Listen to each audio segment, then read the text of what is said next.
The evolution of art is never entirely straightforward. Instead, the past, present, and future can be surprisingly linked. The salto in su, an illusionistic technique that utilizes an upward perspective, is one instance where artists who appears to forge forward while breaking through aesthetic norms actually utilize knowledge of previous work, using the achievements of those who have gone before to grow their own aesthetic more naturally. From Annibale Carracci's prototypical painted architecture to the theatrical grandeur of Andrea Pozzo and beyond, nearly every fresco in existence could not have been nearly as successful or influential if not for the massive steps taken by those who had come beforehand. The spread of di sotto in su and the architectural extensions of quadratura exemplifies artists who look to their predecessors while reaching towards the future, taking various aspects of the past to create something that moves their precursors' innovations to entirely new levels. Appropriately, the first fresco in this examination is also what many consider the first fresco of the Baroque era, Annibale Carracci's ceiling of the Galleria Farnese. Despite the incredibly small sum paid to Carracci for the ceiling, the Galleria stands today as an influential and even iconic relic of the beginnings of Baroque fresco. While the fresco lacks the wide and open di sotto in su used by later works, the arrangement of its paintings on the ceiling indicate that the whole can, and in fact would best, be viewed from more than one direction to be fully appreciated, borrowing from Michelangelo's prototypical illusionism in the Sistine Chapel.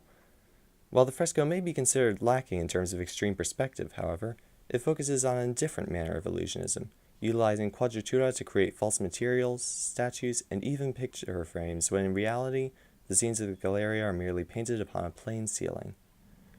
Carracci was far from the first fresco artist to take the audience's point of view into account.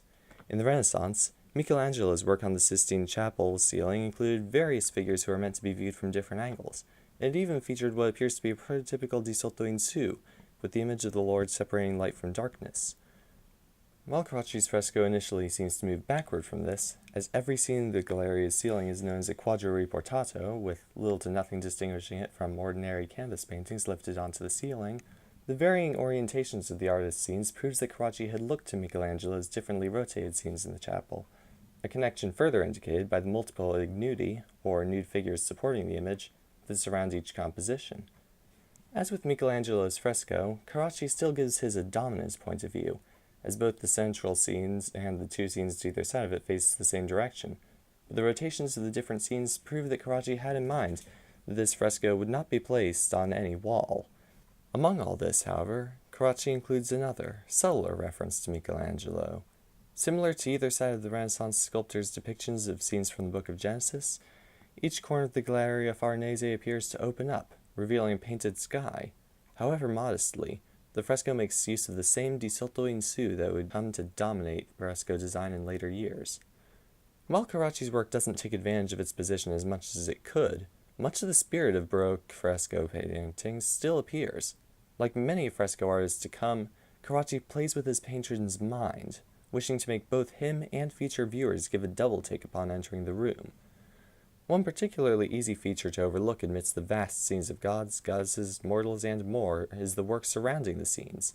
Nearly every one of the Loves of the Gods paintings appears to be framed, be it by bronze, marble, Atlantes, or some combination. All of these decorations are false, painted by Carracci to give the appearance that the ceiling is something that it actually isn't. Among the most impressive of these is placed around the central panel, the Triumph of Bacchus and Ariadne. It would seem that the frame itself is placed on an inset in the ceiling, complete with naturalistic chips and cracks, giving the illusion of depth.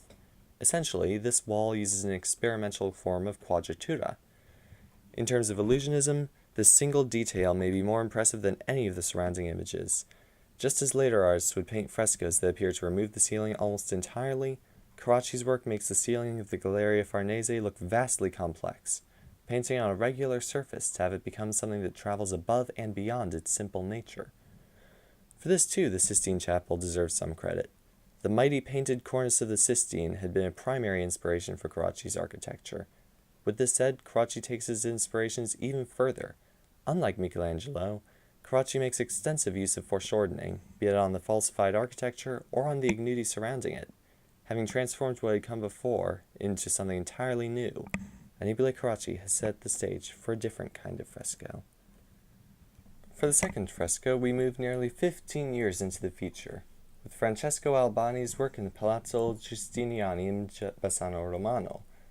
This fresco seems far more in line with the spirit of Di Sotto in Su, featuring the illusion of an open sky with all of the figures spread across the entire ceiling in one coherent picture. Following in the steps of Carracci's faux architecture, Albani gives the walls themselves a quadratura extension, while painting the sky into the rest of the ceiling. While its work on perspective still feels somewhat incomplete when compared with later frescoes, Albani's piece marks a vast leap into a new era of frescoes, an era of Di Sotto in Su. Perhaps the most extraordinary mark of this fresco is its wide open sky. Whereas Michelangelo and Carracci's frescoes had both included some semblance of sky, neither one seemed mainly interested in artificially removing the ceiling altogether. Albani, however, creates the illusion that the roof literally doesn't exist, replaced by a mere quadratura balustrade surrounded by Olympian gods and goddesses overlooking the fall of Phaethon from the chariot of the sun. Both the clouds in the image and the Olympians themselves seem to enhance the illusion, transforming the scene from an event into a space in and of itself. More impressive than either one, however, are the horses of the scene. Albani paints the underside of the two seats, one of which looks like it was painted almost directly upside down. Just as Carracci had looked to Michelangelo's fresco work when painting on the Galleria Farnese, little doubt stands that Albani was looking to Carracci, as the former was a well-known pupil of Carracci's, having even worked as a supervisor of his teacher's fresco in the Herrera chapel. The painted balustrade seems to harken back to Carracci's architectural enhancements, although the quadratura now serves as a gateway of sorts into the tragic myth of Phaethon. Albani also seems to borrow from Carracci's use of false materials. Like the faux bronze in the Galleria Farnese, the walls surrounding the fall of Phaethon, in which various figures react to the upward chaos, are made to resemble tapestries. Even the gods and goddesses surrounding Phaethon's downfall seem reminiscent of Albani's placement of ignuti throughout the painting, establishing an all-encompassing world rather than a mere image, emphasizing how a fresco can far surpass typical canvas paintings by surrounding and immersing their audience within the art piece. As Di Sotto in Su only begins to move into widespread popularity by this point, it is a little surprised that some elements of this work seem not to add up in terms of perspective. This is most evident in the group of horoscope signs leaving in a straight line between Apollo's chariot and a terrified-looking woman. Despite Albani's work on perspective, especially concerning the horses of the sun chariot, many of the signs here, most prominently the mammals and the fish, are depicted strictly from a side view. Perhaps Albani wanted the creatures to be recognizable, as a direct bottom view would have made some of them harder to recognize. This would explain why the lobster, who is quite distinctive even from a bottom view, appears to be presented from the proper perspective. Additionally, given the figure's symbolic nature as horoscopes, Albani had reason to depict them fairly non-literally rather than subjecting them to the same perspective he had used on the horses, painting on several levels of reality. Just as some have proposed that the generally calm Olympians themselves stand on a separate scene from the chaotic fall around them, Albani sidesteps the issue entirely with the Olympians, however, as they are placed to the sides of the fresco, and Phaethon is falling headfirst from the chariot. The fall of Phaethon embodies a broader step in fresco work, as a vast, singular composition that seems to serve as a prototype for many fresco artists' employment of Di Sotto in Su. Apparently drawing inspiration from Annibale Carracci, Albani builds on his predecessor's illusionism to create a quadratura balustrade surrounding the scene. Albani prioritizes recognizable subject matter above accurate perspective, although several elements of the composition prove that the artist is easily capable of painting from an atypical point of view. While not all of the scene's elements carry the full potential of Di Sotto in Su, this work represents a step further into the theatrical style of fresco, a style that invites its viewers into the scene it depicts, rather than simply allowing them to observe from afar. The next fresco, painted another decade later, is something of a strange beast. In some ways, it seems to move back from the likes of Albani's early Di Sotto in Su, while in others it carries his ideas miles ahead.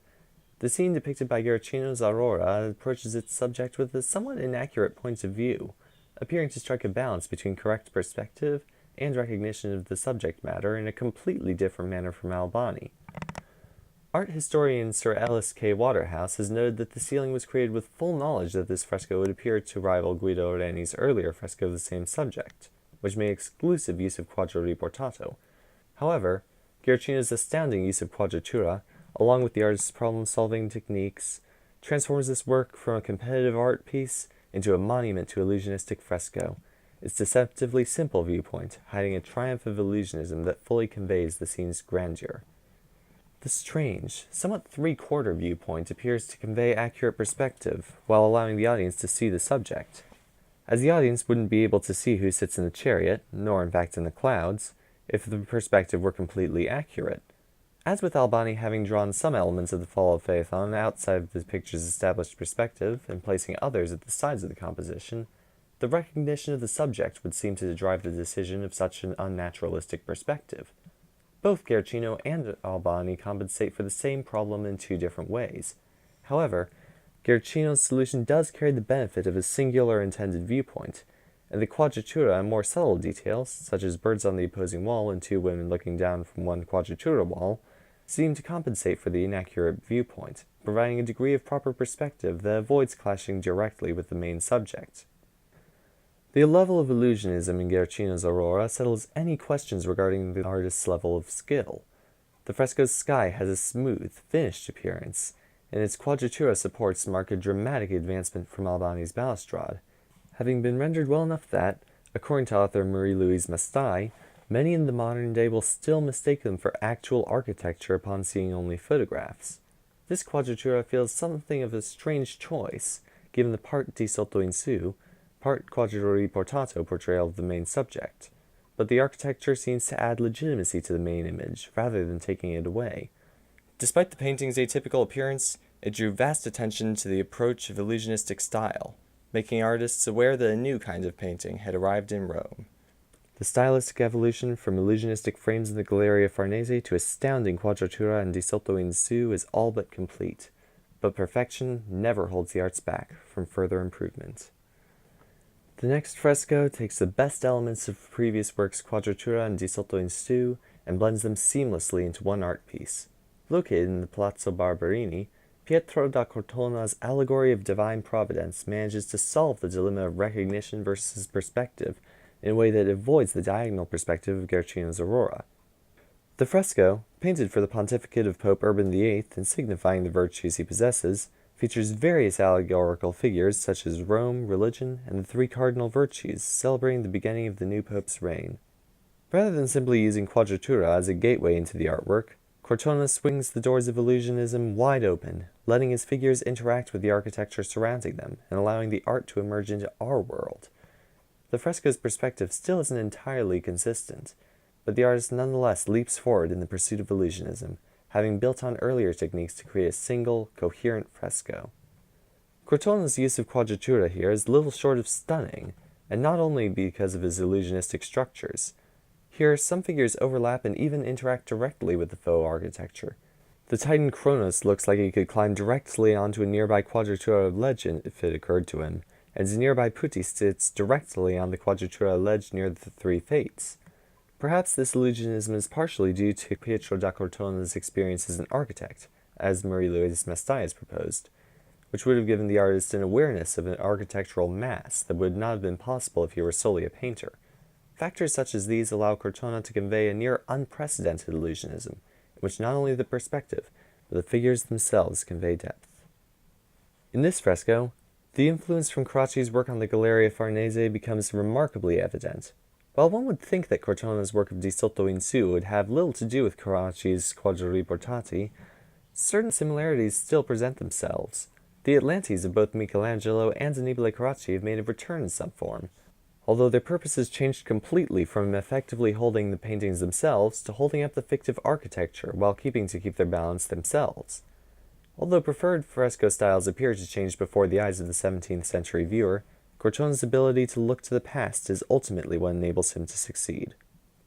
As though the allegory's blend of quadratura and the figures surrounding it were not its most impressive feat, the fresco manages to solve the dilemma faced by both Guercino and Albani, namely, the dilemma of naturalistic perspective and recognizable subjects.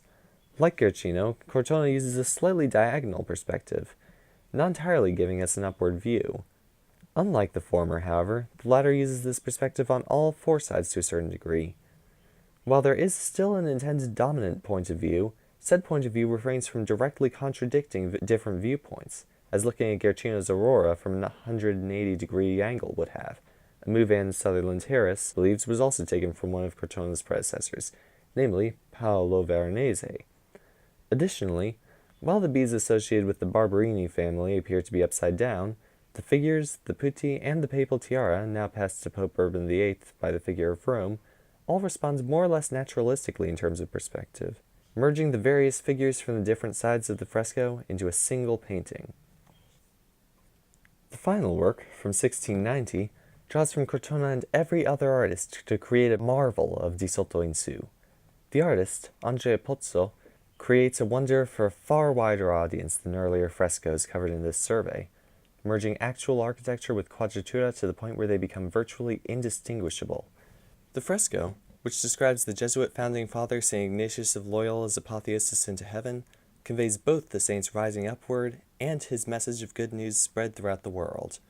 Unlike in some frescoes, Pozzo's relies on a definitive singular viewpoint for his illusion, although the effects the artist conveys upon reaching that viewpoint more than makes up for his spatial limitations.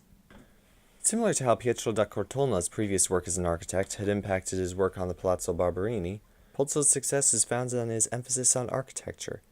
Unlike the Galleria, which began as a plain ceiling without any architecture that stood out on its own, Andrea Pozzo combines his own fictional architecture with actual details on the church's ceiling. The windows, for instance, are real and functional, but the perspective employed by the fresco beyond them makes it immensely difficult to tell where such architecture ends and where quadratura begins. Pozzo himself was recognized as sort of a master of illusionism. He had written an entire treatise on perspective, in which he emphasized both the vertical perspective employed here and an accuracy to the actual architecture of the building. This knowledge of perspective enables Pozzo to create even more advanced scenes with his figures than even Cortona had done. While some figures in the allegory of divine providence interact with the fresco's quadratura, Pozzo's do so to an extreme, with various men, women, and angels climbing, sitting, and standing on the actually non-existent architecture. Pozzo builds on Cortona's achievements in a second manner. Whereas the latter's impressive scene had nonetheless held an imperfect perspective that would have led to a head-on collision if the scene were real, Pozzo relies on seamlessly blending his quadratura with the actual architecture with an emphasis on perspective, not only fitting a certain point of view, but also making architectural sense in its own right. While Pozzo's stunning illusionism heavily contributes to the fresco's success, another element may well be that it makes no attempt to literally deceive the viewer. The fresco was designed to make sense from a specific viewpoint, leaving the illusion of depth completely broken from other points of view. As a result, the fresco appears more passive in nature, asking the viewer to enter into the world of the fresco rather than demanding it. Ultimately, it is Pozzo's balance of intensified Di Sotto in Su with the acknowledgments that such illusions ultimately reside within the mind of the viewer that makes many view this work as one of the greatest illusionistic masterpieces in Baroque fresco. Although such a revolutionary design would seem hardly to borrow from previous frescoes at all, this work is perhaps the greatest example of taking the past in new directions, whether Pozzo had any of the previous artists in mind or not. Carracci had first brought an experimental quadratura onto the Baroque scene, while Francesco Albani dramatically increased the world of Di Sotto in Su. Guercino contributed his distinctive viewpoints that mixed in more illusionistic quadratura, and the figures of Pietro da Cortona would overlay and even interact with the painted architecture. Pozzo represents a larger step in the never-ending journey to perfection, taking inspiration from the frescoes of his predecessors while laying the path for frescoes to come.